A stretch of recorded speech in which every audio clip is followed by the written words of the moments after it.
अस्सलाम वालेकुम जी सबको। Welcome back to another lecture. काफ़ी इंपॉर्टेंट हमारे ये लेक्चर्स चल रहे हैं और चार्ट पैटर्न्स देखें, बड़ा आम सा आजकल एक टॉपिक है। और इनिशियल जिन ट्रेडर्स ने अपनी कुछ स्टेजेस कर ली होती हैं इस मार्केट में, थोड़ा टाइम गुजार लिया होता है, काफ़ी हद तक इनके बारे में जानते हैं, लेकिन इनके साथ बहुत बड़ा प्रॉब्लम है। इसको आप लोगों को फाइंड करने में एक तो प्रॉब्लम होती है, या तो प्रॉब्लम होती है, या फिर एक प्रॉब्लम ये भी होता है कि बहुत ज़्यादा आपको पैटर्न्स मिलते रहते हैं। इन दोनों को मैं डिस्कस करूँगा।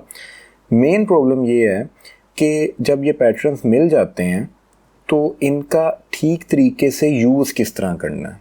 देखो, पैटर्न का तो सबको अभी मैं आपको बताऊंगा, पता चल जाएगा कौन सा पैटर्न किस तरह से होता है, लेकिन इसमें काफ़ी ज़्यादा पेचीदगियाँ होती हैं। कभी कभार कोई पैटर्न होता नहीं है लेकिन हमने ज़बरदस्ती बनाया होता है। कभी कभार एक पैटर्न वाज़िया हमारे सामने बना होता है, हमें नज़र नहीं आ रहा होता। ट्रेंड लाइंस जब ड्रॉ करते हैं तब वो पैटर्न वाज़िया होता है। तो हर चीज़ को आज हम इंशाल्लाह क्लियरली समझने की कोशिश करेंगे। फिर आगे भी हमने ये साथ साथ चार्ट्स हमारे सामने ओपन होंगे, जो जो चीज़ें बनेंगी उनको डिस्कस करते रहेंगे।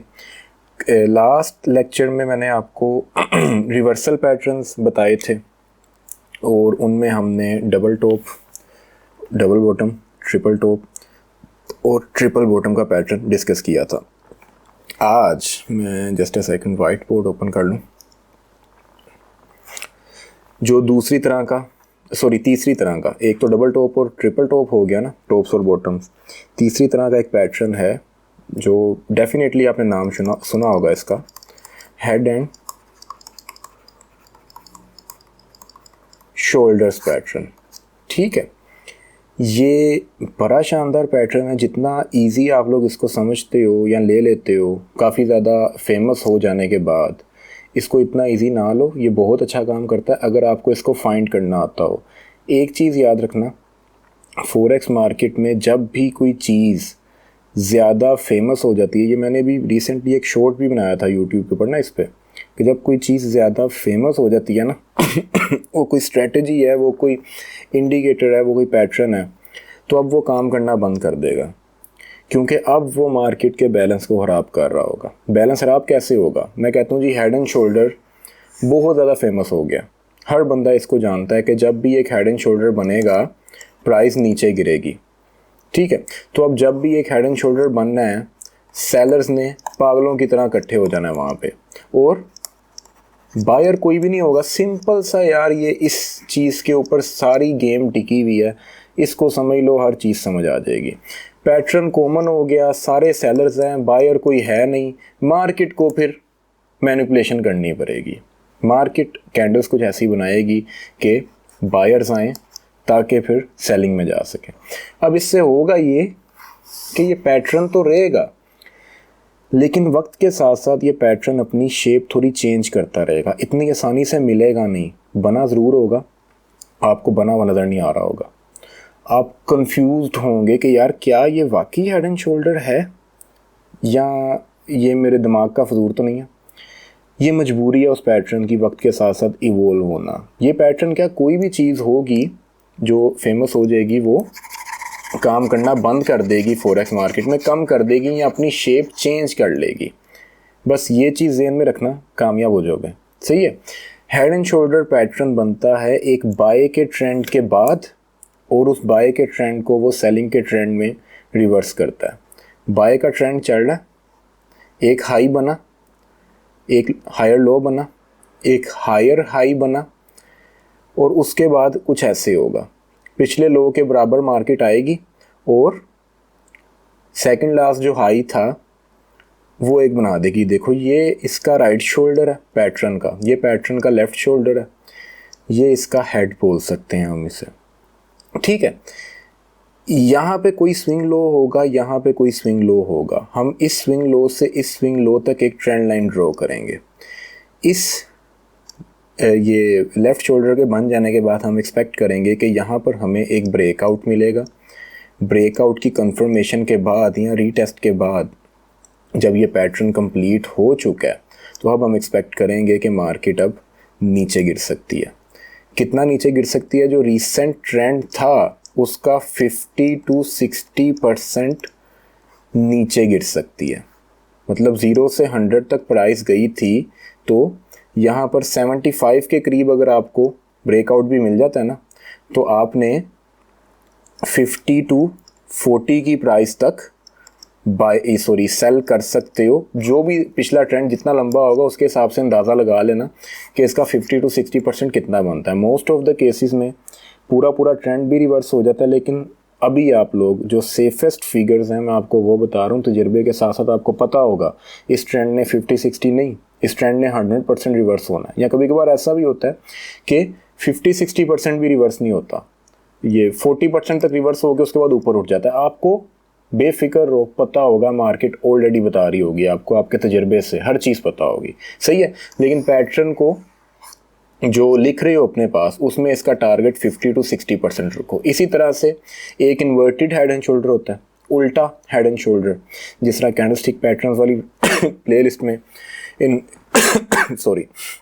इन्वर्टेड हैमर था और शूटिंग स्टार था, अगर आपने देखी है, एक सेकंड ज़रा, अगर नहीं देखी आपने वो प्लेलिस्ट तो जाके एक दफ़ा लाजमी देख लें। बहुत शानदार कैंडलस्टिक पैटर्न, उसमें बहुत काम आने वाले हैं आपके, और कई लेवल्स के ऊपर आपके वो कैंडलस्टिक पैटर्न्स आपको बताएंगे कि ये स्पोर्ट लेवल के ऊपर अगर ये पैटर्न बन जाता है, इस तरह की कैंडल बन जाती है, तो अब यहाँ पे बेशक कंफर्मेशन के बगैर ही बाय कर लो, ठीक है। ये प्लेलिस्ट देखोगे आपको पता चल जाएगा, उन पैटर्न्स को यूज़ करो।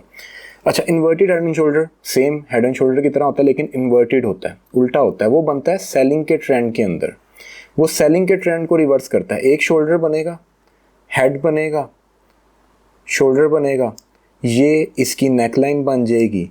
जैसे ही इस नेकलाइन से हमें ब्रेकआउट मिलेगा कंफर्मेशन के बाद हम बाय कर सकते हैं। कितना? पिछले ट्रेंड का 50 to 60% तक हम बाय कर सकते हैं। बड़ी शानदार बाइंग होती है ये, बहुत अच्छी बाइंग होती है।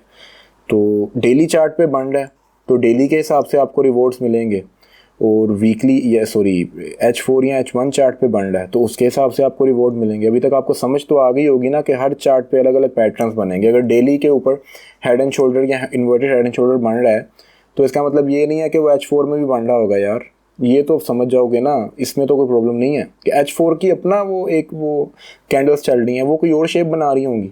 डेली की कैंडल्स के हिसाब से ये शेप बन रही है तो डेली पे आप उसको ट्रेड कर सकते हो। या इस लेवल पे जब मार्केट आएगी ब्रेकआउट के बाद, डेली पे आप देखो कि ब्रेकआउट हो गया है तो H4 में आके ट्रेड फाइंड कर लो। H4 में आपको पता होगा कि अब ट्रेंड अब बाय में जाना है, क्योंकि D1 में अब आपको लगता है कि बाय में जा रही है मार्केट। समझ आई मेरी इस बात की? तो अब ये तो बड़ी क्लासिकल सी एग्जांपल थी ना हेड एंड शोल्डर की और इन्वर्टेड हेड एंड शोल्डर की, ये देखो, ठीक है। लेकिन अब ये इस तरह के नहीं बनते। कभी कभार होता है कि इस तरह के क्लियर हेड एंड शोल्डर्स बन जाते हैं, और याद रखना जितना क्लियर हेड एंड शोल्डर होगा उतने ही ज़्यादा चांसेस हैं वहाँ पर उसके ब्रेकआउट के ऊपर मैनिपुलेशन होने के, फिर मार्केट नीचे गिरेगी।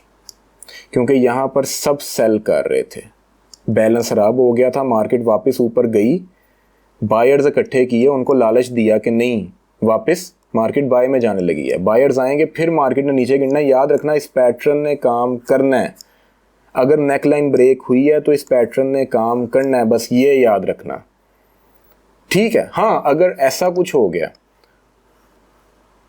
और अक्सर ऐसा होगा कि बाय के ट्रेंड में ये पैटर्न बना, आप सेलिंग के लिए तैयार थे, एक कैंडल ने नीचे क्लोज दिया और वापस फ़ौरन एक और कैंडल ने ऊपर क्लोज दे दिया वापस फ़ौरन, तब आप एक्सपेक्ट कर सकते हो कि मार्केट मज़ीद ऊपर उठ सकती है। नेकलाइन ब्रेक नहीं हुई, ये छोटी सी मैनिपुलेशन हुई थी और इसको हमने ब्रेकआउट कंसीडर ही नहीं करना, क्योंकि ब्रेकआउट क्या है, ब्रेकआउट हुआ उसके बाद हमने कंफर्मेशन चाहिए, ब्रेकआउट से बाहर एक और कैंडल क्लोज हो, तो ये तो ब्रेकआउट होते साथ ही अगला कैंडल वापस अंदर क्लोज हो गया, ठीक है। तो इस तरह के क्लोज जब होते हैं, ये मैं आगे आपको बताऊंगा, ये बड़े बड़े शानदार मौके होते हैं, ठीक है। इनके पीछे लॉजिक क्या है आगे जाके डिटेल में आपको बताऊंगा।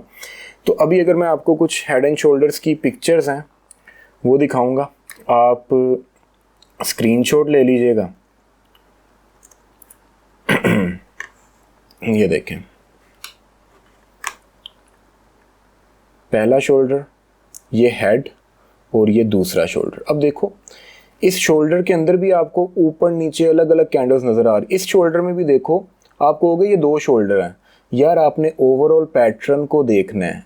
बार चार्ट, ये सॉरी लाइन चार्ट ओपन कर लेना, उसमें ज़्यादा वाज़िया ये हेड और शोल्डर आपको नज़र आ जाएंगे। ये विक्स वगैरह नहीं होंगी ना, लेकिन आहिस्ता आहिस्ता आपको पता चल जाएगा कि ये एक पूरा शोल्डर है, ये पूरा हेड है, और ये जो 2 बने हुए हैं ये एक पूरा शोल्डर है। ठीक है, अब उसने किया क्या हुआ है, इस स्विंग लो से इस स्विंग लो तक नेकलाइन ड्रॉ कर दी हुई है, ब्रेकआउट मिला। ठीक है, ये किसी और तरह का ब्रेकआउट है, बताऊंगा आपको। गैप के साथ मार्केट ने ब्रेक दिया, उसके बाद मार्केट नीचे रिवर्स होना शुरू हो गई है। इसने ये राइट शोल्डर लिखा हुआ है, आप इसको अपना राइट शोल्डर कह लें या पैटर्न का राइट लेफ्ट कर लें, जो भी है, शोल्डर्स होने चाहिए यार। सही है, आगे चलूँ तो ये देखो, ये बड़ी शानदार एग्जांपल है। बाय का ट्रेंड, पहला शोल्डर, हेड, दूसरा शोल्डर। अब इस पहले शोल्डर में देखो आपको इस तरह का पैटर्न नज़र आ रहा है, हेड में देखो आपको इस तरह का। इतनी बरीकी में जाकर देखोगे हेड एंड शोल्डर आपको बना हुआ नज़र ही नहीं आएगा, और ये इससे भी घटिया बना होना है, मैं बता रहा हूँ आपको। ठीक है, अपनी देखने के अंदाज को थोड़ा सा चेंज करो। ये जगह जगह कई जगहों पे बने होते हैं हेड एंड शोल्डर, लेकिन इतने वो क्या कहते हो, खुफिया तरीके से बने होते हैं, वो बहरूपियों की तरह, कि इतनी आसानी से नज़र नहीं आते। ठीक है, तो ये बनने हैं, आपको इनको ढूंढना आना चाहिए। यहाँ पे आपको थोड़ी मेहनत करनी पड़ेगी होमवर्क में ना। आपको मैं ये होमवर्क भी आज का आपका यही होने वाला है कि आपने ये पैटर्न फाइंड करने हैं ओरिजिनल चार्ट के ऊपर, ताकि आपके दिमाग पे थोड़ा जोर पड़े और आपको पता चले कि एक क्लियर पैटर्न मैंने निकाल लिया बड़े अनक्लियर सी कैंडल्स के अंदर से। ठीक है, अगली वो ही ये क्लासिकल सी एग्जांपल है ब्रेकआउट की और नेक लाइन की। ये देखो इन्वर्टेड हेड एंड शोल्डर। अब यहाँ पर देखो, ये शोल्डर ऐसे है, ये हेड ऐसे है, और ये शोल्डर ऐसे है, और नेक लाइन कितनी टेढ़ी बनी हुई है। नेक लाइन इतनी टेढ़ी भी हो सकती है, दिखाऊंगा अभी। तो यहाँ पर आपको खुद क्रिएटिव होना पड़ेगा ज़रा। मैंने क्या बात कही थी उस वीडियो में, साइंस और आर्ट। तो ये आर्ट है, टेक्निकल एनालिसिस। आर्ट की तरह आपको सोचना होगा, बिल्कुल साइंस की तरह रूल्स बना लोगे ना कि परफेक्ट हेड एंड शोल्डर और सीधी नेक लाइन, तो कभी भी नहीं मिलेगा वो हो ही नहीं सकता यार। वो लॉजिक ही नहीं बनती कि परफेक्ट हेड एंड शोल्डर और फिर भी मार्केट नीचे गिरती रहे। नहीं गिर सकती यार, बैलेंस ही नहीं है मार्केट का, खराब हुआ है वहाँ पे सब कुछ।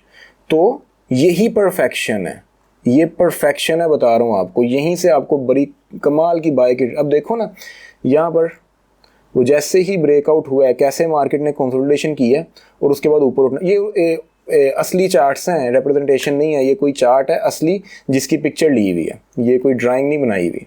और वो देखो उसने क्या बताया हुआ आपको, यहाँ पर तो है, उसने टारगेट आपको काफ़ी बड़ा बता दिया हुआ है। मैं ये टारगेट इतना लंबा है, ये देखो यहाँ से ये ट्रेंड डाउन शुरू हुआ, नीचे गिरी मार्केट। इस पूरे ट्रेंड का अभी, हाँ, ब्रेकआउट के बाद आपने ये चीज़ ज़हन में रखनी है।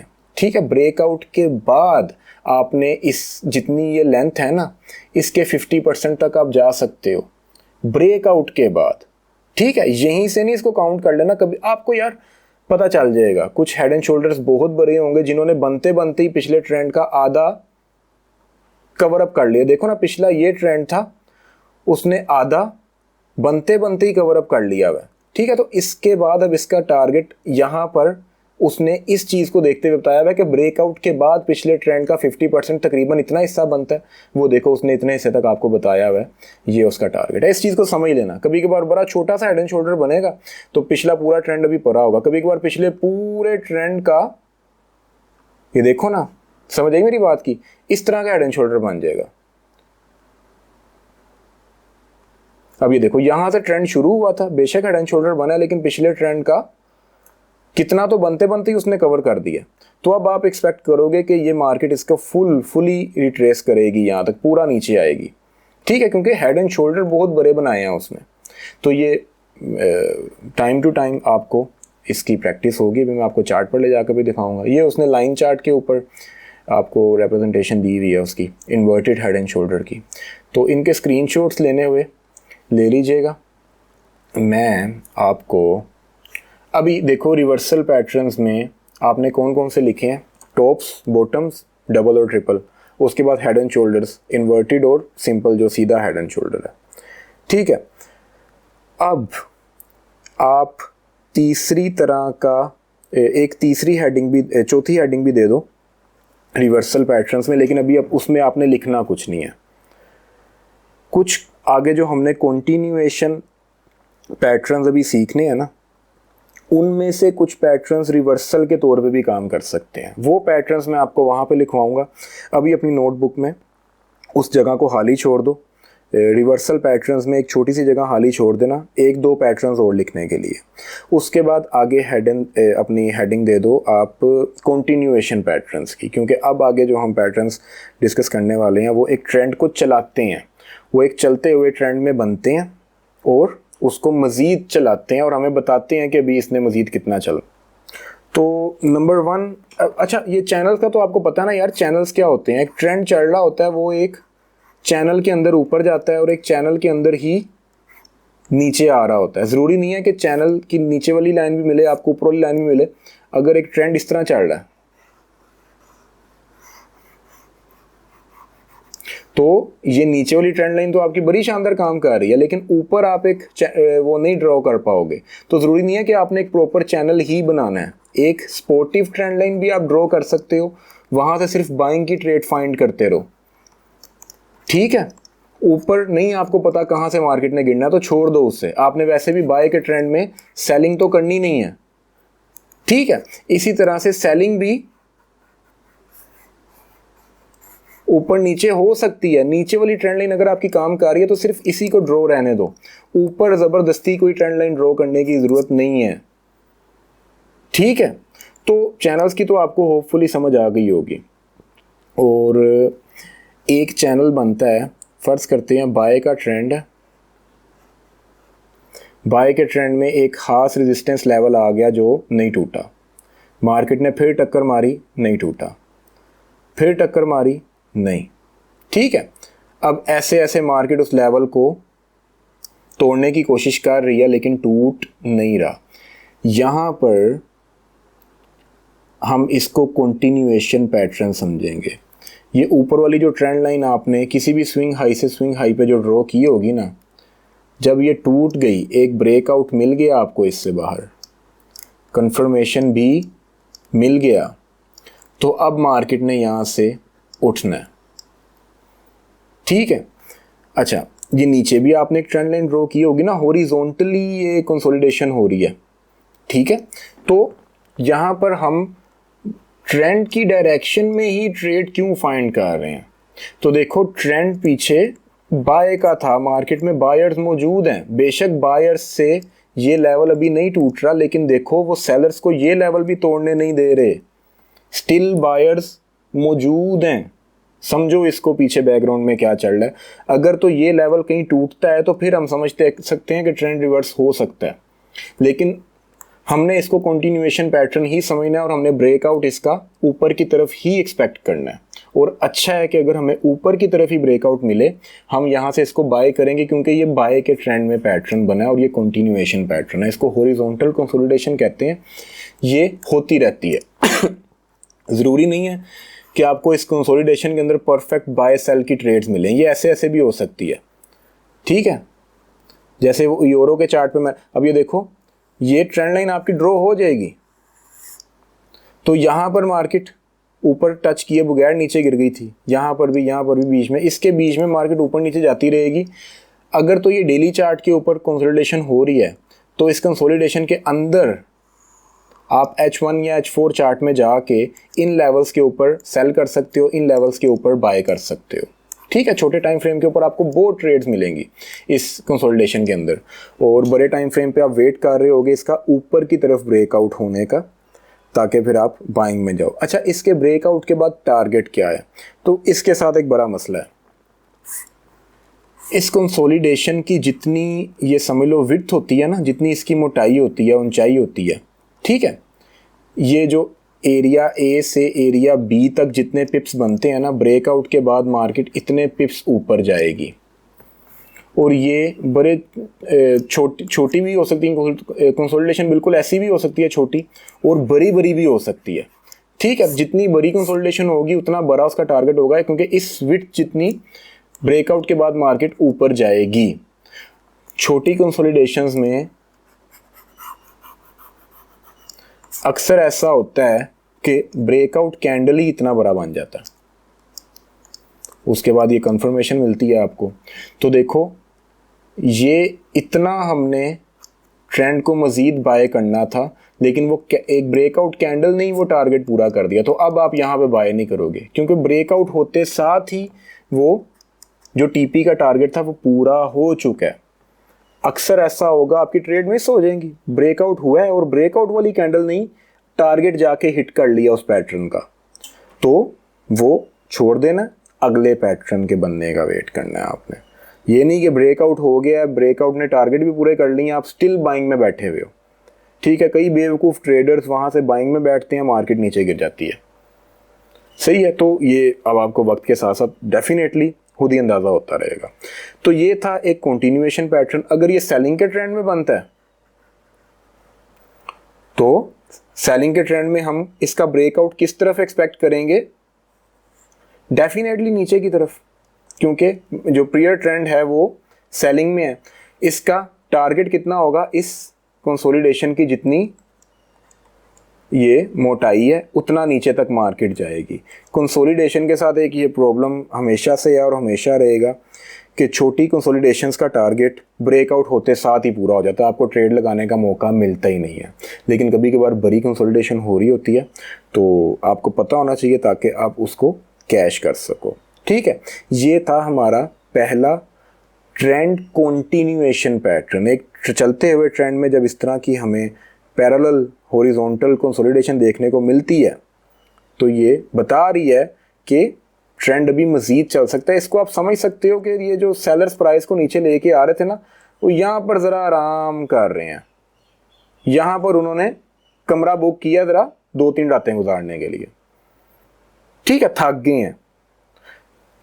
अब उनकी स्ट्रेंथ कम नहीं हुई है, क्योंकि वो बायर्स को ये वाला लेवल तोड़ने भी नहीं दे रहे। वहाँ से नीचे ले आते हैं, फिर वहाँ से नीचे ले आते हैं, फिर नीचे, लेकिन ये लेवल भी अभी तोड़ नहीं पा रहे क्योंकि ज़रा थके हुए हैं। थोड़ी देर करेंगे, एक दिन स्ट्रेंथ आएगी, तोड़ लेंगे, फिर मज़ीद नीचे गिरेंगे। सबसे बड़ी निशानी कि वो बायर्स को ये लेवल नहीं तोड़ने दे रहे। ठीक है, और फ़र्ज़ करते हैं एक बाय के ट्रेंड में आपको कंसोलिडेशन मिली और ब्रेकआउट नीचे की तरफ हो गया। इसको रिवर्सल पैटर्न समझोगे कि ब्रेकआउट हम ऊपर की तरफ एक्सपेक्ट कर रहे थे क्योंकि पहले ट्रेंड बाय का था, लेकिन ब्रेकआउट नीचे की तरफ हो गया, चलो सेल करते हैं। नहीं करना, जाएगी मार्केट नीचे, मैं कहता हूँ गिर जाए नीचे, आपने सेल नहीं करना। आपने इस पैटर्न को कंटिन्यूएशन पैटर्न्स में की लिस्ट में रखना है और इसको कंटिन्यूएशन की तरह ही आपने अपने रूल्स को फॉलो करना है। पैटर्न ने रूल तोड़ा, आपने नहीं तोड़ना अभी फिलहाल। आगे आप पता होगा आपको कि इस पैटर्न के बाद अगर नीचे की तरफ मुझे एक ब्रेकआउट मिला है तो वाकई ट्रेंड रिवर्स होने वाला है। ये आगे खुद ही आपको पता होगा यार। जो कुछ सिखा रहा हूँ आपको, ये सीखने के बाद आप इतने ट्रेंड हो गए होगे कि हाँ, इतने छोटे मोटे कंप्रोमाइज़ आप मार्केट के साथ कर सकते हो, क्योंकि आपको ऑलरेडी पता होगा ये क्या हो रहा है और क्यों हो रहा है। तो फिलहाल अभी आप इसको कंटिन्यूएशन पैटर्न्स की लिस्ट में ही रखें, ऊपर की तरफ इसका ब्रेकआउट एक्सपेक्ट करें। दूसरी तरह का पैटर्न जी, कंटिन्यूएशन पैटर्न, ट्राइएंगल्स के अंदर भी सब हेडिंग्स दें। 3 तरह की ट्राइएंगल्स होती हैं। एक होती है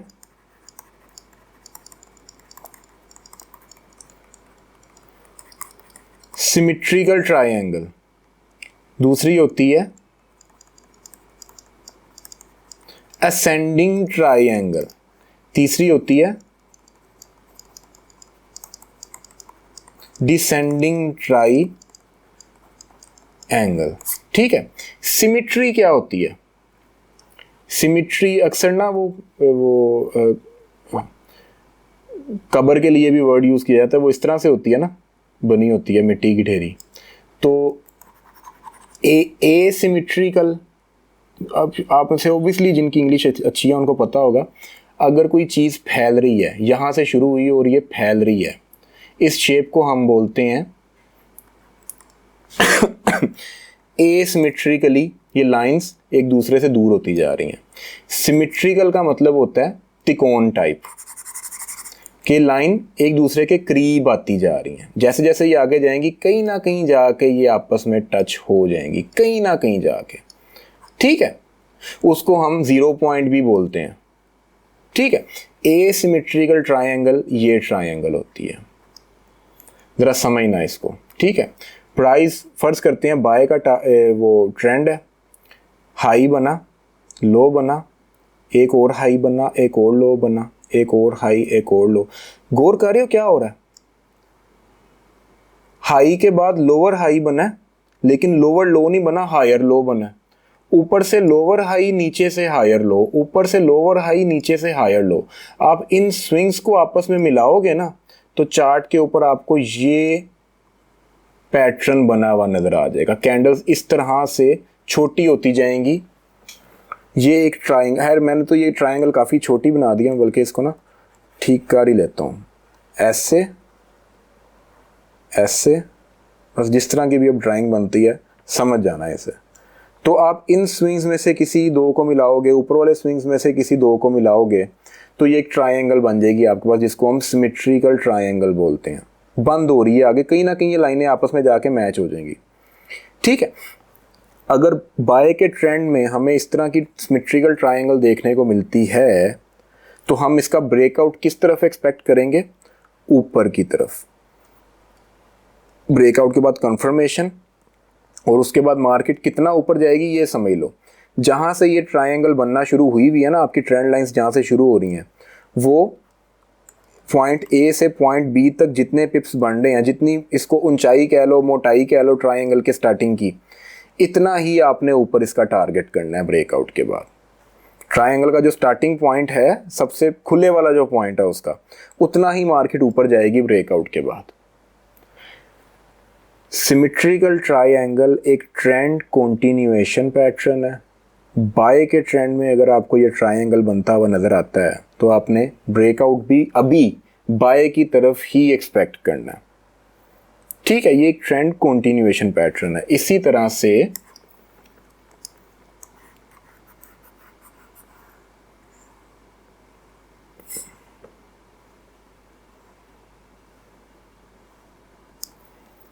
नीचे वाले लोस को मिला दिया, ऊपर वाले स्विंग हाइस को मिला दिया, तो एक सिमेट्रिकल ट्रायंगल आपके पास बन गई यहाँ पे सेलिंग के ट्रेंड के अंदर। तो ये ब्रेकआउट हम नीचे की तरफ एक्सपेक्ट करेंगे, और उसके बाद टारगेट कितना है हमारा, जितनी ये इसकी ट्रायंगल की विड्थ होगी, स्टार्टिंग पॉइंट जितना होगा। अभी आपको बताता हूँ क्लियर एग्जांपल्स में जाके। ट्रायंगल के बारे में एक चीज़ याद रखना, जब ये बंडी होती है ना, बाय का ट्रेंड है और ये ट्रायंगल मैं कहता हूँ बंडी है, आपको पहले दो स्विंग लोस बता देंगे, ऊपर भी पहले दो स्विंग हाई और नीचे वाले पहले दो स्विंग लोस। जब उन पे ट्रेंड लाइन ड्रॉ करोगे ना तो ये आपको बता देंगे कि ये ट्रायंगल बन रही है, एक प्रॉपर शेप आपके पास बनी हुई आ जाएगी। इस पूरी ट्रायंगल का जो 0 पॉइंट होगा ना, जहाँ पर जाकर ये आपस में लाइनें मैच हो रही होंगी, 0 पॉइंट जो सा होगा, ये पूरी एक ट्रायंगल है आपके पास। इस ट्रायंगल जब 70% कंप्लीट हो जाए ना, ट्रायंगल जब समझ लो कि ऊपर नीचे यहाँ तक पहुँच चुकी है, ट्रायंगल 70% कंप्लीट हो चुकी है। ये 1% से ये 100% और 70% ये कैंडल्स इस ट्रायंगल को कवर कर चुकी हैं। तो अब तैयार हो जाओ, अब किसी भी टाइम ब्रेकआउट हो सकता है, ठीक है। अक्सर स्टूडेंट्स ये पूछते हैं कि ट्रायंगल बन रही है, कितनी दफ़ा मार्केट ट्रायंगल के अंदर ऊपर नीचे टक्कर मारेगी। तो मैं उनको ये कहता हूँ कि ट्रायंगल का टोटल साइज़ देखो, जब 70% ट्रायंगल कवर हो जाएगी उसके बाद ये किसी भी टाइम ब्रेकआउट दे सकती है, ऊपर की तरफ या नीचे की तरफ, जो भी ट्रेंड पहले चल रहा था उसके हिसाब से, सही है। ये थी सिमेट्रिकल ट्रायंगल, ये कंटिन्यूएशन पैटर्न है, और इसमें कब ब्रेकआउट होने वाला होता है ये भी मैंने आपको बता दिया है। ब्रेकआउट के बाद आपका टारगेट क्या है ये भी मैंने आपको बता दिया, सही है। दूसरी तरह की ट्रायंगल, ये भी कंटिन्यूएशन पैटर्न है, इसको बोलते हैं असेंडिंग ट्रायंगल, ठीक है। असेंडिंग ट्रायंगल, असेंडिंग का मतलब होता है ऊपर जाना, ठीक है, ऊपर चढ़ना, पहाड़ को असेंड करना या किसी भी चीज़ को ऊपर जाने को हम असेंडिंग बोलते हैं। इस ट्रायंगल की शेप कुछ इस तरह से होती है। मार्केट अभी बाय के ट्रेंड में है और एक हाई बना, एक लो बना, दूसरा हाई बना, एक लो बना, तीसरा हाई, फिर एक लो, चौथा हाई, फिर एक लो। यहाँ पर मुझे बताओ क्या चीज़ नज़र आ रही है आपको? सिमेट्रिकल में और असेंडिंग ट्राइंगल में डिफरेंस क्या है? असेंडिंग ट्राइंगल के जो हाईज हैं वो सेम बन रहे हैं, ये ट्रेंड लाइन सीधी होगी। लोज ऐसे बन रहे हैं, मतलब मार्केट अपने लोज को ऊपर करती जा रही है, हाईज वही हैं। ये बता रही है हमें कि बायर्स में स्ट्रेंथ आ रही है, ज़्यादा नीचे अब लोज नहीं बनाने दे रहे, लोज को ऊपर लेते जा रहे हैं, तो ये ब्रेकआउट भी हमें ऊपर की तरफ ही मिलेगा। ठीक है, ये ट्राइंगल भी जब आप ड्रॉ कर लोगे इसके 70% पे आपने ब्रेकआउट के लिए तैयार हो जाना है। और ब्रेकआउट कहाँ पे मिलना है आपको? ऊपर। ये ट्रेंड कंटिन्यूएशन पैटर्न है, ट्राइंगल असेंडिंग। ठीक है, ये बाय के ट्रेंड के अंदर ही बनेगा, बाय के ट्रेंड में बनेगा और आपने इसका बुलिश ब्रेकआउट ही एक्सपेक्ट करना है।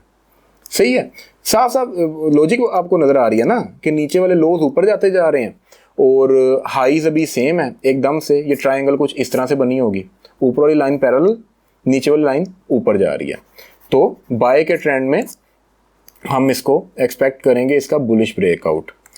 तीसरी तरह की डिसेंडिंग,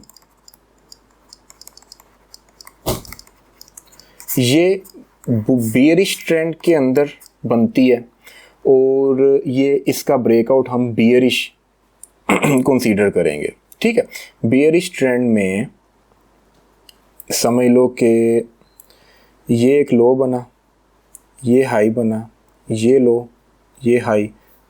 समझ आ रही नहीं मेरी बात की? वही सब कुछ हो रहा है लेकिन उल्टा। नीचे वाला हाई सेम है ट्राइंगल का, लो नीचे वाले लो सेम है ट्राइंगल के, हाईज नीचे आते जा रहे हैं। ठीक है, मतलब बियर्स जान में हैं, अब हाईज नीचे आते जा रहे हैं, बुल्स को जूतियां मार रहे हैं जगह जगह पे, लेकिन बुल्स इसका कुछ नहीं बिगाड़ पा रहे। इवेंचुअली इस लेवल ने टूट जाना है और मार्केट ने नीचे गिरना है। कितना नीचे गिरना है? इस ट्राइंगल की स्टार्टिंग की जो विड्थ थी उतना ही मार्केट का आगे आप टीपी टारगेट करोगे। इसके भी 70% कंप्लीट हो जाने के बाद आपने ये एक्सपेक्ट करना है इसका नीचे की तरफ ब्रेकआउट। अच्छा, अब फर्ज करते हैं एक बुलिश ट्रेंड के अंदर, बुलिश ट्रेंड के अंदर असेंडिंग की बजाय डिसेंडिंग ट्रायंगल बन जाता है। अब मुझे बताओ इसका ब्रेकआउट कहाँ एक्सपेक्ट करोगे? तो यार यहाँ पर आप लोगों ने अभी इसका ब्रेकआउट अगर नीचे की तरफ होता है तो आपने सेल की ट्रेड नहीं लेनी, ब्रेकआउट आपने स्टिल ऊपर की तरफ ही एक्सपेक्ट करना है, क्योंकि ट्रेंड पीछे बुलिश चल रहा था। बल्कि इस तरह की कभी ट्रायंगल बनती है तो आपको, मैं फिर से कह रहा हूँ, आपको लिटरली ऑटोमेटिकली पता होगा कि मार्केट कहाँ जा सकती है, कहाँ जाने के चांसेस ज़्यादा हैं। अक्सर ऐसा होता है कि बाय के ट्रेंड के अंदर डिसेंडिंग ट्रायंगल बन जाता है, तो स्टूडेंट्स परेशान हो जाते हैं कि यार डिसेंडिंग बन रहा है तो अब क्या करें? डिसेंडिंग तो सेलिंग की निशानी होती है, तो इसका ब्रेकआउट नीचे की तरफ एक्सपेक्ट करें? नहीं, आप लोगों ने स्टिल ब्रेकआउट ऊपर की तरफ ही एक्सपेक्ट करना है। डिसेंडिंग ट्रायंगल सेलिंग के ट्रेंड में बने तो बहुत ज़्यादा वैल्यू है उसकी, असेंडिंग ट्रायंगल बाय के ट्रेंड में बने तो बहुत ज़्यादा वैल्यू है उसकी। अगर ये उल्टा हो जाए, असेंडिंग बन जाए सेलिंग के ट्रेंड में, डिसेंडिंग बन जाए बाय के ट्रेंड में, तो तब भी हम ब्रेकआउट के ऊपर वो उसको बुलिश ब्रेकआउट ही एक्सपेक्ट करेंगे। लेकिन वो अगर ट्रेंड रिवर्स हो भी जाता है वहाँ से, तो अभी आप लोगों ने उसको सीरियसली नहीं लेना। आहिस्ता आहिस्ता आपको खुद ही पता चल जाएगा कि हाँ यार इस दफ़ा मैंने बियरिश ब्रेकआउट एक्सपेक्ट करना है। ठीक है, ट्रायंगल्स होपफुली आपकी समझ में आ गई होंगी। मैंने आपको इसकी दिखानी है, एग्जांपल्स दिखानी है, तो परेशान ना होना अगर कोई चीज़ आपको मिसिंग लग रही है। अभी 3 तरह की ट्रायंगल्स थी और ये तीनों कॉन्टिन्यूएशन पैटर्न थे। सिमेट्रिकल ट्रायंगल बेशक बुलिश ट्रेंड में बने या बेरिश ट्रेंड में बने, वो कॉन्टिन्यूएशन पैटर्न है। असेंडिंग और डिसेंडिंग का मैंने आपको बता दिया। ठीक है, और आगे अच्छा, ट्रायंगल ना, ये 3 तो मैंने आपको बता दी हैं, ये मिलने वाली नहीं है आपको। आपको ज़्यादातर सिमेट्रिकल ट्रायंगल्स मिलेंगी, तेरी मेरी ट्रायंगल्स मिलेंगी। आपको समझ ही नहीं आएगा ये सिमेट्रिकल है, असेंडिंग है, डिसेंडिंग है, क्या है ये। बहुत कम वाज़ेह ट्रायंगल्स बनती हैं, बाकी तेरी मेरी ट्रायंगल्स बनती रहती हैं।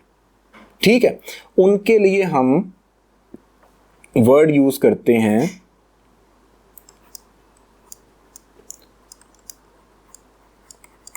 पीनंट।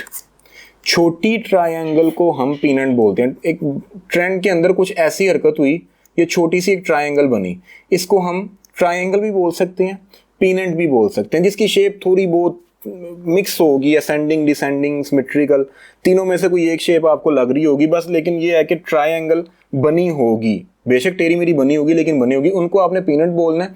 स्टिल वो वैलिड है। अभी चार्ट पे आपको दिखाऊंगा, ये इतनी आसान नहीं होती। इन पैटर्न्स के अंदर आपको ना बहुत ज़्यादा कॉम्प्रोमाइज़ करने पड़ते हैं, काफ़ी ज़्यादा वायोलेशंस भी इनमें हुई होती हैं, विक्स बाहर निकली होती हैं कभी कभार, लेकिन एक आंख को पैटर्न ये बना हुआ नज़र आ जाता है, एक तजर्बेकार आंख को, जो आपकी आगे हो जाएगी। तो इसमें आपने स्ट्रिक्टली रूल्स फॉलो नहीं करना, ये प्योरली आर्ट है ट्रायंगल्स को फाइंड करना और उस पर फिर ट्रेंड लाइंस ड्रॉ करके एक शेप बना लेना। ये प्योर आर्ट है, यहाँ पर साइंस बिल्कुल भी नहीं है। तो आर्ट की तरह, एक आर्टिस्ट की तरह आपने सोचना है, फिर आपको ज़्यादा अच्छे ये पैटर्न्स मिलेंगे। अच्छा, पीनट्स की आपको समझ आ गई। एक बड़ा शानदार पैटर्न जो मेरे बड़े काम आता है, बहुत काम आता है यार। मैंने जब बनता है तो कभी भी मुझे इसने डिसहार्ट नहीं किया। फ्लैग्स बड़ा आम सा पैटर्न है और ये मैनिपुलेशन भी काफ़ी होती है इन पैटर्न्स में, लेकिन ये जब एक अच्छी आंख से आप इनको फाइंड कर लेते हैं ना, तो बहुत शानदार रिजल्ट्स दे के जाते हैं। ये मसला ये है कि ये अब क्लियरली बनते नहीं हैं, बहुत कॉमन हो गए हुए हैं। हर बंदे ने फ्लैग्स को ढूंढना शुरू कर दिया हुआ है और फ्लैग अब उस तरह बनता ही नहीं है कि इसका पता चल जाए कि ये फ्लैग है। ये छुपे हुए बनते हैं, तो आपको इनको फाइंड करना है, बताऊंगा अभी। फ्लैग में क्या होता है, मार्केट ऊपर जा रही होती है, जाती है, ऊपर जाती है, एकदम से इसके अंदर नीचे की तरफ हॉरिजॉन्टल कंसोलिडेशन आती है।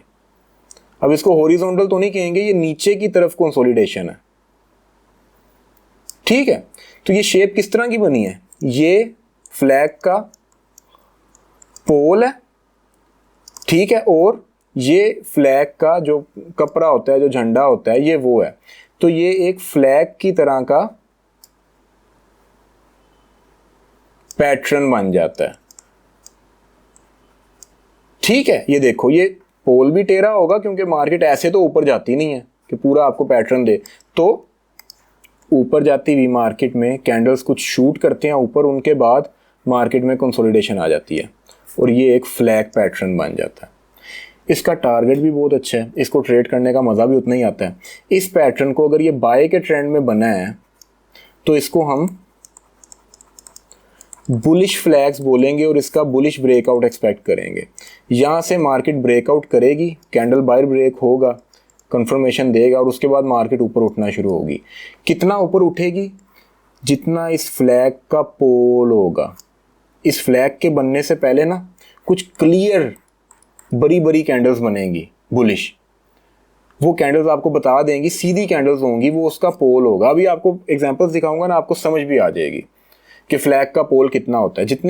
जितने पिप्स का वो पोल है, ब्रेकआउट के बाद उतने ही पिप्स मार्केट ने ऊपर जाना है। इसको हम बुलिश फ्लैग बोलते हैं। याद रखना कि बुलिश फ्लैग का जो उसका कपड़े वाला हिस्सा है फ्लैग का, वो नीचे की तरफ टिल्ट होता है, ऐसे होता है। ये बुलिश फ्लैग है और इसका ब्रेकआउट बुलिश होना है। इसी तरह बियरिश फ्लैग है। बियरिश ट्रेंड के अंदर इस तरह की कंसोलिडेशन आती है, ऐसे ऊपर की तरफ, ये बियरिश फ्लैग है। इसका नीचे की तरफ ब्रेकआउट एक्सपेक्ट करेंगे कंफर्मेशन के बाद। कहाँ तक सेल करना है, जितना इसका बियरिश फ्लैग का पोल होगा। ठीक है, बस ये याद रखो कि नीचे की तरफ टिल्ट हुआ हुआ बुलिश फ्लैग होता है और ऐसे ऊपर की तरफ जो कंसोलिडेशन होती है मार्केट में, वो बियरिश फ्लैग होता है। अभी आपको इसकी एग्जांपल्स दिखाऊंगा, आपको आइडिया हो जाएगा ये किस तरह से काम करता है। ठीक है, बड़ा शानदार पैटर्न है। और इसमें ना एक और चीज़ मैं आपको बता दूं कि अब ऐसे मार्केट ऊपर गई है ना, अब इतना ये क्लियर बियरिश फ्लैग बहुत ही रेयर चांसेस है आपको बनता हुआ नजर आए। ये ऐसे ऊपर जाते हुए मार्केट पीनट की तरह नीचे आएगी, ये देखो ऐसे और ऐसे नीचे आई होगी, ठीक है। तो इसको भी तो एक फ्लैग बोल सकते हैं ना, मार्केट एक पीनट बना लेगी नीचे की तरफ टिल्ट हुआ। तो ये भी अब एक फ्लैग है, इसके भी पोल जितना अपने टारगेट आगे पूरा करना है। बस मार्केट की मजबूरी है पैटर्न्स को थोड़ा चेंज करना, इतना वाजिया ना हो ताकि हर बंदे ही वहाँ पे आ जाए और मार्केट का बैलेंस खराब करता फिरे। अभी बताऊंगा आपको एग्जांपल ले जाके, आपको समझ आ जाएगी। ये पैटर्न्स थोड़े से टेक्निकल हैं, अब जाके इनको ट्रेड करना, लेकिन अगर आप इनकी रियलिटी को समझ जाते हो तो अकेले यही बहुत होते हैं। इनको एक दो चीज़ों के साथ बाकी मिला लो, मज़ा आ जाता है आपको ट्रेड करने का। सही है। आखिरी पैटर्न एक समझ लो, ये कंटिन्यूएशन पैटर्न भी है और रिवर्सल पैटर्न भी है, ठीक है। इसको हम बोलते हैं वेज, ठीक है। ये है एक बुलिश वेज।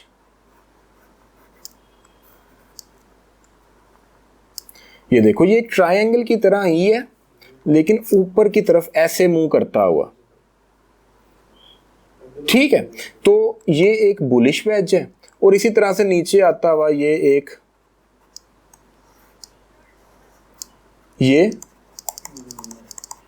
बियरिश वेज है, ठीक है। ये ट्रायंगल ही होती है, इसने भी कहीं ना कहीं जाके इसकी ट्रेंड लाइन ने आपस में मिलना होता है, लेकिन ये ऐसे ऊपर की तरफ मूव कर रहा होता है या फिर नीचे की तरफ ऐसे इसने मूव किया होता है।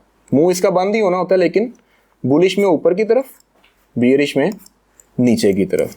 ये वेज, एक चीज़ याद रखना, अगर बाय के ट्रेंड के अंदर एक बियरिश वेज आपको मिलता है, फ्लैग की तरह का वेज होगा ये, ठीक है, फ्लैग की तरह का। ये ट्रेंड कंटिन्यू होने की निशानी है।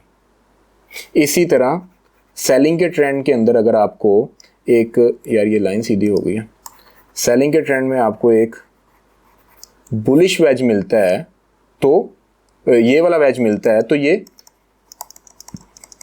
बियरिश वेज है, ये कंटिन्यूएशन की निशानी है। कितना कंटिन्यू होगी मार्केट, ये भी फ्लैग की तरह, इसके यहाँ पे एक पोल होगा, आपको पता चल जाएगा। बल्कि वेज का टारगेट आप ये वाला रखो, जिस तरह ट्रायंगल का टारगेट रखते हो ना, ये वाला।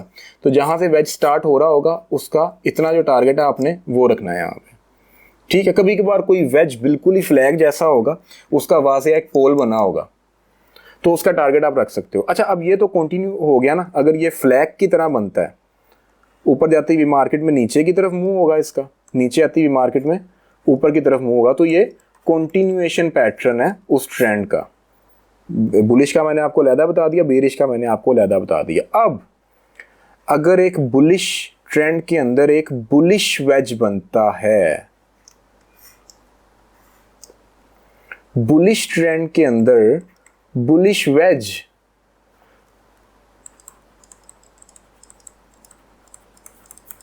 रिवर्सल की निशानी है। बड़ा शानदार रिवर्सल होता है ये। अब आप कहोगे कि यार ये तो अभी भी मार्केट नए हाइज बना रही है, नीचे से नए लोअर लो हायर लोज बनाती जा रही है, तो यहाँ पर तो हमें स्ट्रक्चर तो बिल्कुल भी नहीं बता रहा कि ये रिवर्सल हो सकता है। लेकिन अगर तो ये वेज बन रहा है तो ये याद रखना, ये बड़ा शानदार रिवर्सल पैटर्न है। मार्केट अब इसको इवोल्व कर रही है अपने अंदर, ये आगे कुछ सालों तक आपके काम आने वाला है, जब तक ये भी बाकियों की तरह जलील नहीं हो जाता, ठीक है। बुलिश वेज एक बुलिश ट्रेंड के अंदर बनता हुआ नजर आए तो उसका नीचे की तरफ ब्रेकआउट एक्सपेक्ट करना, और पिछले जो ट्रेंड था उसकी, एक सेकंड ज़रा, मुझे ना एक कॉल आ रही है, मैं पोस्ट कर रहा हूँ। अच्छा, तो होपफुली आपको किसी ना किसी हद तक इसके पीछे लॉजिक पता चल गई होगी कि बुलिश वेज एक रिवर्सल साइन है बुलिश ट्रेंड का, उसको बियरिश में कन्वर्ट, ये कुछ इस तरह की शेप बन जाती है ना। ये देखो इस तरह से ऊपर जाता हुआ वेज बनता है और फिर ट्रेंड ऐसे रिवर्स हो जाता है। इस वेज के अंदर आपको कभी कभार हेड एंड शोल्डर भी मिल जाता है और बाकी पैटर्न्स भी मिल जाते हैं। और इस तरह से जब बियरिश ट्रेंड के अंदर आप देखें तो एक बियरिश वेज जब बनता है, बियरिश ट्रेंड में बियरिश वेज, तो वो एक रिवर्सल की निशानी होती है। हम एक्सपेक्ट करेंगे कि यहाँ से हम ब्रेकआउट, इसका बुलिश ब्रेकआउट एक्सपेक्ट करेंगे। क्या टारगेट होगा हमारा? पिछले ट्रेंड का 50%। अभी अपने टारगेट्स जो इस तरह के कुछ रिवर्सल पैटर्न्स हैं ना, उनमें 50% तक ही रखो। आगे ये ऑटोमेटिकली 100 या जहाँ तक इन्होंने जाना हुआ चले जाएंगे। सही है। तो अभी मैं आपको कुछ पिक्चर्स दिखाने लगा हूँ। जितने भी कन्फ्यूजन्स हैं आपके, इन पिक्चर्स को देख के क्लियर हो जाएंगे। पहले हम बात करते हैं ट्रायंगल्स की। तो ट्रायंगल्स में ये देखें, यहाँ पर एक चीज़ आपने नोटिस ये करनी है, सेलिंग का ट्रेंड था। सेलिंग के ट्रेंड में एक कौन सी ट्रायंगल बनी है? असेंडिंग ट्रायंगल बनी है सेलिंग के ट्रेंड में। देखो, इसको रिवर्सल की तरह लोग यूज़ करते हैं, लेकिन मैंने आपको अभी बताया है कि आपने इसको अभी रिवर्सल की तरह नहीं देखना। ठीक है। आपने अगर सेलिंग के ट्रेंड के अंदर भी असेंडिंग ट्रायंगल बन जाती है तो आपने नीचे की तरफ ही इसका ब्रेकआउट एक्सपेक्ट करना है अभी। ठीक है। यहाँ पर ये जो रिवर्सल हुआ है, और भी कई चीज़ें बता रही थी कि ये रिवर्सल होने वाला है। ठीक है। यहाँ पर ये ट्रिपल बॉटम पैटर्न्स बना हुआ था। ठीक है। यहाँ से हम एक हेड एंड शोल्डर भी निकाल सकते हैं, उसकी नेकलाइन भी निकाल सकते हैं। तो ये चीज़ें हमें बता रही थी कि इस दफ़ा इसने रिवर्सल होना है। इसीलिए जिसने भी ये ट्रेंड लाइन की एग्जांपल ली है, उसने आपको ये सेलिंग के ट्रेंड में असेंडिंग ट्रायंगल एक असेंडिंग रिवर्सल के तौर पे दिखा दिया है। ये जब आपका तजर्बा आगे मार्केट में बनेगा ना, ये चीज़ें ऑटोमेटिकली आपको समझ आ जाएंगी यार, कहाँ कहाँ पे किस तरह से काम कर रही हैं। तो अभी सिर्फ ये समझो कि ये असेंडिंग ट्रायंगल देखने में लगती किस तरह की है कैंडलस्टिक चार्ट के ऊपर, और यहाँ पर इस लो से इनमें से किसी एक लो के ऊपर उसने अपनी वो ड्रॉ कर दी। यहाँ पर देखो, उसने यहाँ से यहाँ तक रफली एक लाइन ड्रॉ की हुई है। ज़्यादातर ट्रेडर्स जो इस तरह के पैटर्न्स हैं ना, उनमें इस तरह रफली सी एक लाइन ड्रॉ करते हैं। मैंने भी आपको ये कहा कि इन स्पेशली ट्रायंगल्स में आपको थोड़े से कॉम्प्रोमाइज़ करने पड़ेंगे, इसको आर्ट की तरह देखना पड़ेगा। आप अगर इसको ऐसे भी देख सकते थे, ऐसे, ये तकरीबन एक सिमेट्रिकल की तरह इसने शेप बन जानी थी, लेकिन उस बंदे ने देखे हैं कि यहाँ पर अगर ये बने तो ज़्यादा लॉजिक बनती है। वो लॉजिक क्यों बनती है? क्योंकि वो बंदा ये ट्रिपल बॉटम्स भी देख रहा था, हेड एंड शोल्डर भी देख रहा था इन्वर्टेड। तो उसने कहा कि हाँ यार, यहाँ पर ये एक रिवर्सल का साइन भी होता है असेंडिंग ट्रायंगल, अगर वो बने बियरिश ट्रेंड के एंड पे होता है। लेकिन आगे जाके अभी आप लोगों ने इसको रिवर्सल नहीं समझना। अभी जो रिवर्सल बताए हैं उन्हीं को ज़हन में रखो। आगे करता हूँ तो ये देखो, ये ये भी एक असेंडिंग ट्रायंगल या सिमेट्रिकल ट्रायंगल इसको बोल लो। ये लो ही है, इसका नीचे की तरफ ही है ये ऊपर वाला, और ये ऐसे नीचे से ज़्यादा ऊपर जा रहा है, ऊपर ट्रेंड लाइन ज़्यादा नीचे आ रही है। अब यहाँ पर ट्रेंड देखो सेलिंग का था। सेलिंग के ट्रेंड में एक सिमेट्रिकल ट्रायंगल बनी है, असेंडिंग बोल लो या सिमेट्रिकल बोल लो। ठीक है। बनने के बाद मार्केट ने अगर नीचे जाना था तो गई है, इतने बॉटम तक मार्केट ने जाना था, लेकिन इस ट्रायंगल का जो टारगेट था मार्केट ब्रेकआउट के बाद उसने पूरा ज़रूर किया है। फिर नीचे गई है जितना जाना था, उसके बाद मार्केट ऊपर उठना शुरू हो गई है। तो ट्रायंगल जब ब्रेकआउट हमें देती है ना, ये आपको आगे जाके समझ आ जाएगी कि अगर हम जिस साइड पे ब्रेकआउट एक्सपेक्ट कर रहे थे उस साइड पे हमें नहीं मिलता ब्रेकआउट, दूसरी साइड पे मिल जाता है, तो तब भी ट्रायंगल्स अपना टारगेट पूरा करती हैं। लेकिन अभी मैं स्ट्रिक्टली आप लोगों को इस चीज़ को ट्रेड करने से मना कर रहा हूँ कि अभी कुछ रूल्स रखें अपने। कोई ट्रायंगल यहाँ पे बनेगी तो मैंने इस तरफ ब्रेकआउट एक्सपेक्ट करना है। फिर टाइम के साथ साथ आप इन चीज़ों के साथ बड़े नॉर्मल हो जाओगे। ठीक है। मेरे बताने की ज़रूरत नहीं रहेगी, आपको खुद पता होगा कि कहाँ पे उल्टा ब्रेकआउट भी मिला तो टारगेट हिट होना है। ये देखो, ये डिसेंडिंग ट्रायंगल बनी है सेलिंग के ट्रेंड के अंदर। यहाँ पर इन लोस को इसने मिलाया, इनको मिलाया, और उसके बाद वो देखो टारगेट, गौर करो ना, उसने टारगेट यहाँ तक आपको दिया हुआ है। मतलब ये जो एरिया है, ये ट्रायंगल का स्टार्ट उतना ही नीचे, ये देखो उसने कहा भाई ये एच एरिया उसने बनाया हुआ है, एच, और ये इतना जो एच ये है, इतना नीचे ट्रायंगल का टारगेट है। ठीक है। वो यहाँ पर देखो अपने टारगेट पे आके वो थोड़ा उठी भी है। वो टारगेट एक सपोर्ट की तरह होगा इसके लिए, अगर ऊपर की तरफ तो ये वो एक रेजिस्टेंस की तरह होगा। ये हैं जी आपके राइजिंग वेज और फॉलिंग वेज। ये राइजिंग वेज बन रहा है बुलिश ट्रेंड के अंदर, ठीक है, और ये फॉलिंग वेज बन रहा है बियरिश ट्रेंड के अंदर। होपफुली आप समझ गए होंगे कि ये बड़ा शानदार रिवर्सल सिग्नल है, राइजिंग वेज बुलिश ट्रेंड के अंदर और फॉलिंग वेज बियरिश ट्रेंड के अंदर, ठीक है। इनको बेशक पॉज करके स्क्रीनशॉट्स ले लेना। और ये देखो, ये एक सिमेट्रिकल ट्रायंगल की एग्जांपल है, ये इतनी क्लियर नहीं है, तो ये देखो इस तरह से भी बनती हैं ट्रायंगल्स, बड़ी स्टीप, जो उसी टाइम उनका जो 0 पॉइंट आ जाता है और यहाँ पे जाके ब्रेकआउट रिवर्सल और फिर अपना टारगेट उसने, देखो ये था एक्चुअली इसका टारगेट, इस एरिया के हिसाब से ये इसका टारगेट बनता था, यहाँ से यहाँ तक ये एरिया उसने अचीव किया। आगे मार्केट ने वैसे ही रिवर्सल देना था तो वो ऊपर उठती गई है। ये भी एक सिमेट्रिकल ट्रायंगल की एग्जांपल है, इसको भी समझो ज़रा। अब यहाँ पर मैं अगर ये लाइनें हटा दूँ ना, ब्लू लाइनें, तो आपको ये ट्रायंगल नहीं मिलने वाली। सही कह रहा हूँ, अब शायद मिल जाए क्योंकि आपने बनी हुई देख ली है। अगर ये वैसे ही एकदम चार्ट आपके सामने ओपन होता तो शायद आपको ये ट्रायंगल नज़र ना आती। जब ट्रेंड लाइंस ड्रॉ की हैं उस बंदे ने तो फिर वाज़ेह हुआ कि यार ये तो एक ट्रायंगल बनी हुई है। 5.8 टिप्स समझ लो इसकी विड्थ थी और वो 5.8 तक इसका टारगेट था, मार्केट वहाँ पहुँची हुई है। जो सा भी ये किसी स्टॉक का चार्ट था, तो उस स्टॉक के चार्ट में देखो, चार्ट करेंसी का है, स्टॉक का है, टेक्निकल एनालिसिस सबके ऊपर काम करता है, लेकिन टेक्निकल से आगे और भी बड़ी दुनिया है। तो आप एनालिसिस जो सा है टेक्निकल, आप किसी भी चार्ट के ऊपर अप्लाई कर सकते हो, लेकिन साथ फिर आगे बाकी चीज़ों को आपने कैसे जोड़ना है ये आगे जाके बताऊंगा आपको। ये क्लासिकल एग्जांपल्स हैं सिमेट्रिकल ट्रायंगल की, असेंडिंग ट्रायंगल की और डिसेंडिंग ट्रायंगल्स की, उनके टारगेट्स के साथ, ठीक है। जितनी इसकी विड्थ थी उतना उसने उसका टारगेट आपको बताया हुआ है कि यहाँ तक बन सकता है। सही है, तो इनके स्क्रीनशॉट बेशक ले लो आप। और यही थी इसका, मेरे ख्याल से मैंने इतना पोस्ट किया हर जगह पे कि आप आराम से स्क्रीनशॉट ले सकते हो।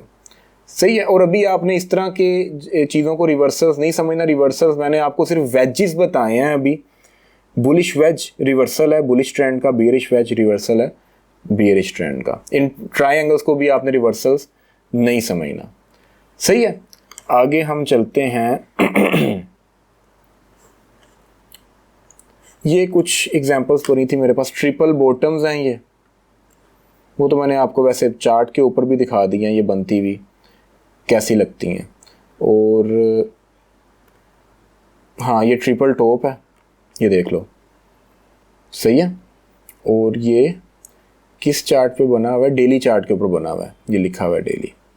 और ये अगर बड़े चार्ट के ऊपर ये पैटर्न्स बने तो उनकी ज़्यादा वैल्यू होती है, ठीक है, ज़्यादा अच्छा काम करते हैं। देखो ये भी ट्रिपल टॉप बन रहा है, काफ़ी मैसी सी कैंडल्स हैं, लेकिन देखने वाली आंख को नज़र आ जाएगा कि यार ये टॉप है, शोल्डर है या क्या है, ठीक है। आगे हमारे पास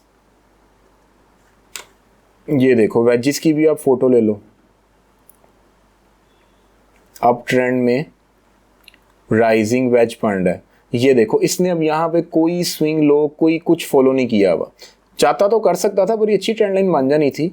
तो अगर आपको देखो यहाँ पर तो इसने खुद नहीं किया ना, चाहता तो यहाँ से यहाँ तक या यहाँ तक ट्रेंड लाइन ड्रॉ करता तो एक परफेक्ट ट्रेंड लाइन ड्रॉ हो जानी थी, और यहाँ से यहाँ तक भी एक परफेक्ट वो बन जाना था, इसका वेज बन जाना था। लेकिन उसने आर्ट की तरह यूज़ किया वह, बस उसको पैटर्न नज़र आया, उसने उसको हाईलाइट कर लिया। वो तकरीबन क्लोजिंग्स के ऊपर उसने विक्स के ऊपर कैंडल ये ट्रेंड लाइन ड्रॉ की, क्लोजिंग्स के ऊपर ड्रॉ की है। आपको अगर wick to wick clear trend line मिल रही है तो फिर वही ड्रॉ करनी है। अगर विक टू विक ड्रॉ करने में मसला आ रहा है तो फिर आप थोड़ा सा एक आर्टिस्ट की तरह सोच के खुद से कर सकते हो। ये वक्त के साथ साथ बार बार मैं कह रहा हूँ आपको ये चीज़ें क्लियर हो जाएंगी। सही है, ये एग्जांपल्स हैं आपकी पीनट की, ठीक है। इनको पीनट्स बोल लो, फ्लैग्स बोल लो, कुछ भी बोल लो, ये मिक्स्ड होते हैं, ट्रायंगल्स की तरह मिलते जुलते होते हैं, ठीक है। और क्या रह गया? मेरे ख्याल से सब हो गया, फ्लैग्स रह गए हैं। ये लो, ये बड़ा शानदार फ्लैग है। अब ये देखो उसने सीधी लाइंस ड्रॉ की हुई हैं पैरेलल। अगर हम विक टू विक जाते तो इस विक से इस विक एक लाइन आनी थी, और यहाँ पे हमें एक स्विंग लो मिलना नहीं था। फिर हमने इस स्विंग लो से इस स्विंग लो पे इस तरह कोई हमारा एक फ्लैग बन जाना था, ठीक है, जो हो सकता है उसका मुंह थोड़ा खुल रहा होता, लेकिन था ये फ्लैग ही। तो इस बंदे ने यहाँ पे आर्ट से काम लेते हुए सीधी लाइंस ड्रॉ कर दी हैं, और फ्लैग्स में ज़्यादातर आपको आर्ट की तरह ही सोचना पड़ना है। Swing low to swing low, swing high to swing high नहीं ड्रॉ कर पाओगे। स्पेशली फ्लैग्स की बात कर रहा हूँ, यहाँ पर बहुत कम आपको परफेक्ट ट्रेंड लाइंस ड्रॉ करने का मौका मिलेगा इनके अंदर। टारगेट आप इसका देख लो, उसने क्या सेट किया था, ये देखो। यहाँ से देखो, पहले मार्केट मुझे नहीं पता उठ रही थी या क्या थी, वो स्टेप्स ले लेके उठ रही, लेकिन फ्लैग बनने से पहले मार्केट अग्रेसिवली उठी है। यहाँ से उठना शुरू हुई है और यहाँ तक अग्रेसिवली उठी है, बाय बाय बाय। तकरीबन सभी कैंडल्स बाय के बने हैं। तो ये वाजे आपको बता रहा है कि ये फ्लैग का एक पोल बन गया हुआ है। फिर फ्लैग ठीक बने या ना बने, जिस तरह का मर्जी फ्लैग बन जाए, आपको ये पोल भी बता देगा कि पहले तो कैंडल इस तरह से एकदम से ऊपर नहीं गई। ठीक है, तो ये एक फ्लैग ही है। मैं फिर से कह रहा हूँ, फ्लैग फाइंड करने में आपको प्रॉब्लम्स होंगे। बड़ा अच्छा पैटर्न है, तो ज़रा क्रिएटिव हो के आपने इनको फाइंड करना है। अभी चार्ट पे भी मैं आपको एग्जांपल्स देने की कोशिश करूँगा। आगे ये देखो, इसका टारगेट कितना था, जितना ये पोल था उतना उसने उसका टारगेट सेट किया हुआ है। ठीक है, और ये जाता है आगे। बियरिश फ्लैग है, ये बुलिश और बियरिश दोनों फ्लैग्स हैं। ठीक है, ये M30 यूरो CHF के चार्ट के ऊपर इसने बनाया हुआ है। GBP USD के डेली चार्ट के ऊपर ये बियरिश फ्लैग बना हुआ है। आगे इसकी मेरे ख्याल से ये है जी, वो जो क्लासिकल एग्जांपल होती है ड्राइंग वाली। तो इनके स्क्रीनशॉट्स लेके अपने पास सेव कर लें आप। पैटर्न्स हमारे कंप्लीट हो चुके हैं तकरीबन। तो मैं अभी आज की जो क्लास है इसको यहीं पे एंड करते हैं। जो चार्ट के ऊपर कुछ पैटर्न्स हैं, बल्कि अच्छा है मैं आपको ना आज चार्ट के ऊपर ले जाके कुछ पैटर्न्स ना दिखाऊं। जिस हद तक आज की क्लास में आपने सीखा है ना, अगली क्लास देखने से पहले आप ज़रा चार्ट पे जाएं और इन पैटर्न्स को लाइव चार्ट्स के ऊपर फाइंड करने की कोशिश करें। फिर जब नेक्स्ट हमारी क्लास आती है उसके स्टार्टिंग में पहले हम चार्ट्स के ऊपर कुछ पैटर्न्स को डिस्कस करेंगे और उसके बाद फिर आगे मूव करेंगे। ठीक है, मैं आपको पैटर्न्स ढूंढ के दिखा दूंगा, लेकिन उससे पहले आपने अपनी प्रैक्टिस करनी है। खुद थोड़े से कंफ्यूज होकर वापस आएँ क्लास लेने, ताकि अगली क्लास में आपकी वो कन्फ्यूजन सारी क्लियर हो जाए। कुछ क्वेश्चंस आपके माइंड में पैदा हुए होंगे, तब भी आपकी डेवलपमेंट होगी। तो वो क्वेश्चंस इंशाल्लाह नेक्स्ट क्लास के स्टार्ट में ही रिजॉल्व हो जाएंगे। सही है, तो अभी इस क्लास को हम यहाँ तक एग्जाम्पल्स के साथ एंड कर रहे हैं। जो प्रैक्टिकल लाइव एग्जाम्पल्स हैं वो हम नेक्स्ट क्लास में देखेंगे। थैंक यू जी, खुदा हाफिज़।